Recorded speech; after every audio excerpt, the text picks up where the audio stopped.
Hey there, my name is Mariana, and today I'm gonna talk to you about William Shakespeare. As you know, he was a very important writer in history, and in this video, we're gonna talk about his works, his history, and the context of the time he was writing those stories. Shakespeare's birth remains unknown, though most scholars believe that it was approximately in 1564 on Stratford-upon-Avon, Warwickshire, in England. He died on April 23rd in the year 1616 in the same place. William Shakespeare was the eldest son of John and Mary Shakespeare. John Shakespeare was a glove maker who married Mariana, the daughter of a farmer from the nearby village of Wilcombe. When William was born, John and Mary were living on the Henley Street, Stratford-upon-Avon, in the house now known as Shakespeare's birthplace. They had 8 children in total. At the age of 18, William married Anne Hathaway, a young woman from the village of Shirley, just outside from Stratford-upon-Avon. William and Anne Shakespeare had 3 children. Susanna was born 6 months after their marriage, followed by the twins Judith and Hamnet in 1585. Hamnet died at the age of 11. Looking through a British lens, Shakespeare's lifetime spent most of the Elizabethan era from 1568 till 1603 and the start of the Jacobean era 1603 till 1625.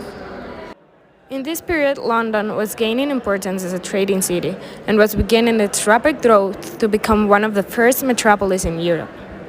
The Elizabethan era is considered to be a time of English Renaissance that inspired national pride through classical ideas, international expansion, and naval triumph. The English Renaissance saw the flowering of poetry, music, and literature. Altogether, Shakespeare's works include 38 plays, 2 narrative poems, 154 sonnets, and a variety of other poems.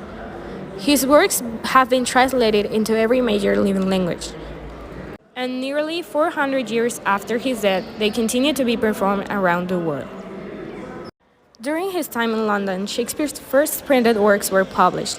They were 2 long poems, Venus and Adonis in 1593 and The Rape of Lucrece in 1594. He also became a founding member of the Lord of Chamberlain's Men, a company of actors. Shakespeare was the company's regular dramatist, producing on average 2 plays a year for almost 20 years. No original manuscripts of Shakespeare's plays are known to exist today. It is actually thanks to a group of actors from Shakespeare's company that we have about half of the plays at all.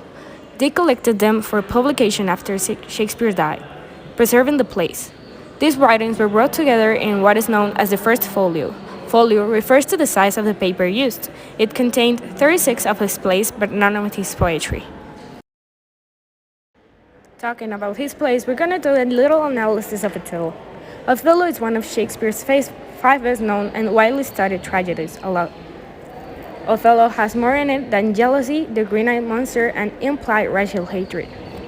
Iago is furious about being overlooked for promotion and plots to take revenge against his general, Othello, the Moor of Venice. Iago manipulates Othello into believing his wife, Desdemona, is unfaithful, destroying Othello's jealousy, and Othello allows jealousy to consume him, murders Desdemona, and then kills himself.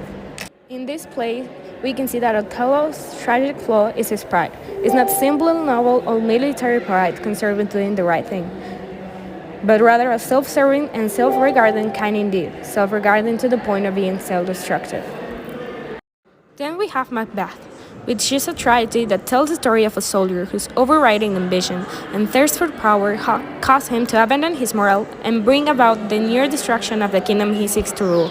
At first, the conflict is between Macbeth and himself, as he debates whether or not he will violently seize power, and between Macbeth and his wife, as Lady Macbeth urges her husband toward the course of action he is hesitant to take. The main theme of Macbeth is the destruction wrought when ambition goes unchecked by moral constraints, finds its most powerful expression in the play's 2 main characters. Macbeth is a courageous Scottish general who is not naturally inclined to commit evil deeds, yet he deeply desires power and advancement. Hamlet is about the ghost of the king of Denmark, tells his son Hamlet to avenge his murder by killing the new king, Hamlet's uncle. Hamlet finds madness, contemplates life and death, and seeks revenge. His uncle, fearing for his life, also devises plots to kill Hamlet. The play ends with a duel during which the king, queen, Hamlet's opponent, and Hamlet himself are killed. This play is an exquisite work that set up some astonishing themes, such as themes as betrayal, love, and revenge. The play is basically centered around the king's Hamlet's death, or best said, murder. The community sees Hamlet as providing links to view some of life's greatest challenges and hardest moments, but it also recognizes our strength in being able to keep on going and find tactics to deal with those challenges life throws at us. An important part of this video is Shakespeare's influence on the English literature. Shakespeare's influence has expanded from traditional literature and theater to present-day movies, Western philosophy, and the English language. He is known as one of the best English language writers and has introduced innovative ideas to novels, plays, dramas, and even changed how the world of poetry. Shakespeare linked poetry, drama, and verse with each other, which had never been done before. He invented 1,700 commonly used words and many new phrases. For example, a widely used phrase, "is Greek to me," was created by Shakespeare, and it is used to refer to something that is difficult to understand. Also, in The Merry Wives of Windsor, Shakespeare used the phrase cold-blooded or hot-blooded to equate blood temperature with emotional excitement, something now done very commonly. To be precise, Shakespeare changed many aspects of the English language. His work gained importance in the 17th century, which helped the standardization of the English language. Now we can conclude that his efforts got him a lot of appreciation, and he became famous as the most powerful and prestigious dramatist in the history of English literature. Almost all high schools and colleges today include Shakespeare's writing in their curriculum, like Julius Caesar, Romeo and Juliet, the tragedy of Othello, and Macbeth are taught in many educational facilities. Shakespeare is now a common name among most, if not all, English literary students.